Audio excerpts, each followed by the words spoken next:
देखिए, हम समझते हैं कि जो दफ़ा 370 और 35 से हटाने के बाद जो मरकज़ी सरकार के बुलंद बांग दावे थे कि ये बहुत बड़ी रुकावट है तरक्की में, वो बिल्कुल गलत साबित हो रहा है।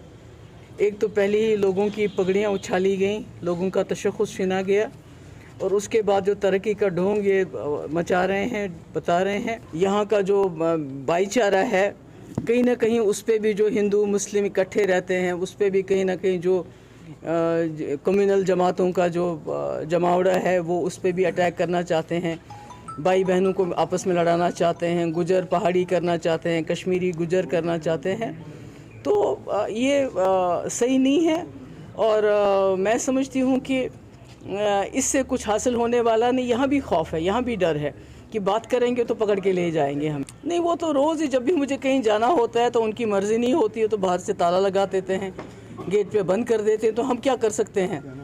आपके पास तो आप ज़बान अपनी इस्तेमाल कर सकते हो, अपना कलम इस्तेमाल कर सकते हो, बाकी तो प्रोटेस्ट का तो सवाल ही पैदा नहीं होता है। अभी आप मुल्क में देखिए, जहाँ बदतर से बदतर हालात भी हैं, वहाँ भी लोग आके प्रोटेस्ट करने का हक़ है उनको।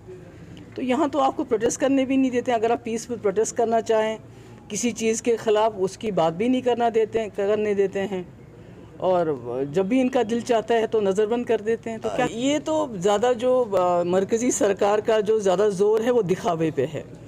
अभी देखिए, इन्होंने, अभी मैं कल पढ़ रही थी कि 2020 में हर रोज़ 2-2 करोड़ रुपए जो है ख़र्च होता है ये पोस्टर वगैरह बनाने के लिए, एडवर्टीज़मेंट। तो वो हज़ारों करोड़, कोई 2200 करोड़ रुपया ख़र्च होता है। तो ये तो इनकी एडवर्टीज़मेंट है यहाँ भेजना। और सबसे बड़ी बात तो ये है कि जब मिनिस्टर आते हैं, पार्लियामेंटेरियन आते हैं, उनको डिस्ट्रिक्ट्स में हर जगह लेके जाते हैं दिखाने के लिए, देखो यहाँ सब ठीक ठाक है। जो कब्रिस्तान की खामोशी है, उनको लगता है ये जो है यहाँ नॉर्मल सी है। मगर जब हम निकलना चाहते हैं, कहीं जाना चाहते हैं, या यहाँ तक कि डीडीसी मेंबर वैली में कहीं जाना चाहते हैं, तो उनको बोलते हैं हालात ख़राब है, सिक्योरिटी रीजंस की वजह से हम आपको बाहर जाने नहीं दे सकते। तो इससे आपको खुद ही अंदाज़ा लगाना चाहिए कि जम्मू कश्मीर के हालात इस वक्त भी कैसे हैं, और किस तरह ये यहाँ की खामोशी का मतलब नॉर्मल सी निकाल के बाहर के लोगों को गुमराह करना चाहते हैं। मैडम, जो करप्शन दिन ब दिन बढ़ रही है, तो इस वजह से बिल्कुल सही फरमाया आपने कि करप्शन बहुत ज़्यादा बढ़ रही है हर डिपार्टमेंट में।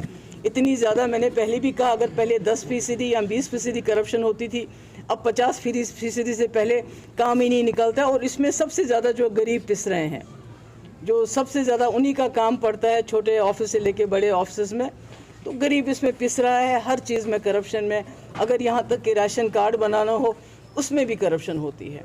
नहीं, वो तो आप उनसे पूछ सकते हैं जो सिक्योरिटी के लोग हैं। हम तो रोज़ सुनते हैं एनकाउंटर हो गए, हम तो रोज़ सुनते हैं कोई ना कोई पुलिस का हमारा बंदा, हमारा जो चाहे वो सरपंच हो, कोई ना कोई मारा जाता है, और रोज़ एनकाउंटर होते हैं, रोज़ मिलिटेंट मारे जाते हैं।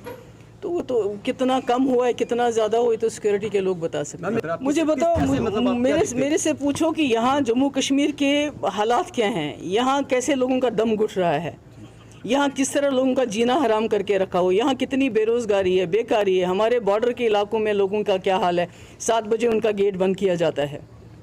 जो हमारे बालाकोट, दूसरे इलाके हैं जहाँ मैं इंशाल्लाह अगली बार आके पूरा टूर करूँगी वहाँ का भी, तो उसके बारे में पूछो। तालिबान तो अफ़गानिस्तान में, वो अपना काम वहाँ कर रहे हैं, हमें अपना काम यहाँ करना चाहिए। Thank you so much.